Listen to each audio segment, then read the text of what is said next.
সুবশীকরণ বিদ্যা। সুবশীকরণ বিদ্যা মানে আপনাদেরকে আমি ক্লিয়ার বুঝিয়ে বলি।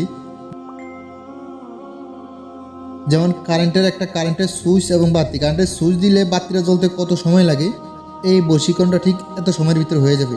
আপনার তাবিজটা লিখতে দেরি হবে, কিন্তু এটার কাজ ফলাফল চোখে দেখতে অত দেরি হবে না। মানে সাপের মতন সবল দেওয়া মাত্রই বশীকরণ, ঠিক আছে? সুবশীকরণ এটার একটা গোপন ব্যাধ আছে, গোপন ব্যাধটা বলতেছি, আপনারা একটু মন দিয়ে লাগিয়ে শুনবেন, ঠিক আছে?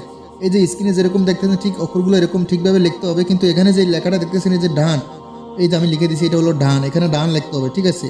ডসিনডো আকার 253 ডান, ঠিক আছে? এটা লিখবেন কিভাবে সেটা বলি। দেখেন এটা নিয়ম দুইটা, এটা দুই রকম লিখলে হবে, দুইটা নিয়মে লিখলেও হবে। একটা হলো আপনি এরকম একটু সাদা কাগজ নেবেন আর আপনি একটা লাল কলম নেবেন, নিয়ে লিখলেও হবে। শোনেন, যদি আপনারা তাবিজটা প্রভাবশালী করতে চান তাহলে কিভাবে লিখতে হবে। তাবিজটা প্রভাবশালী করতে হলে আপনারা এই তাবিজটা ভোজ্যপত্রের উপরে লিখতে হবে মেশকো জাফরান কালি দিয়ে। এই তাবিজটা মেশকো জাফরান কালি দিয়ে ভোজ্যপত্রের উপরে লিখতে হবে। এই তাবিজটা লিখার পর আমার এই সুফিয়ান মিডিয়া অফিসিয়াল চ্যানেলে কীভাবে তাবিজ জাগ্রত করতে হয় সেই বিষয় নিয়ে মন্ত্র অলরেডি আগিয়ে দেওয়া আছে। আপনারা সেই মন্ত্রটা দিয়ে এই নকশাটা জাগ্রত করবেন। মানে ওই যে মেশকো জাফরান কালি দিয়ে ভোজ্যপত্রের উপরে লেখার পরে নকশাটা জাগ্রত করবেন, ঠিক আছে? জাগ্রত করার পর নকশার নিচে আপনি মেয়ের নাম, আপনার নাম এগুলো দিয়ে দিবেন। দিয়েও দেওয়ার পর এই নকশাটা 4 বাজে ভাঁজ করে ফেলবেন, ঠিক আছে? এই নকশাটা 4 বাজে ভাঁজ করে ফেলবেন। ভাঁজ করার আগে আরেকটা কাজ করবেন, সামনে কিছু লোবানবাতি জ্বালিয়ে দিবেন, মোমবাতি জ্বালাবেন এবং কি কিছু আতর এই নকশার উপরে লাগিয়ে দিবেন। লাগিয়ে দেওয়ার পর এগুলো সব জাগ্রত মাগ্রত সব কিছু করা শেষ করার পর এটা বড়বেন। একটা কথা হলো কখন লিখবেন সেটা তো জানার দরকার বেশি ইম্পর্টেন্ট, ঠিক আছে? চন্দ্র মাসের রোববারে, ঠিক আছে? চন্দ্র মাসের প্রথম রবিবার, যে কোনো চন্দ্র মাসের প্রথম রবিবারে এই লেখাটা লিখবেন। যে কোনো চন্দ্র মাসের প্রথম রবিবারে এই নকশাটা অঙ্কন করবেন। মানে আসর আজানের পরে বা আগে এই সময়ে, আসরে আজানের আগে বা পরে এই সময়ের ভিতরে এই তাবিজটা লিখতে হবে। লিখার পর আপনাদের কাজ শেষ।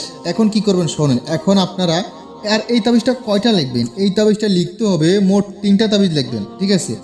যদি আপনি প্রভাবশালী করতে চান, এই তাবিজটার শক্তি একদম দ্বিগুণ বৃদ্ধি পেতে চান, তাহলে 3টা তাবিজ লিখবেন। আর যদি আপনার সাধারণ বশীকরণ করতে চান, স্বামী স্ত্রীর ভিতরে সাধারণ বশীকরণ করবেন, তাহলে একটা লিখলেও হবে।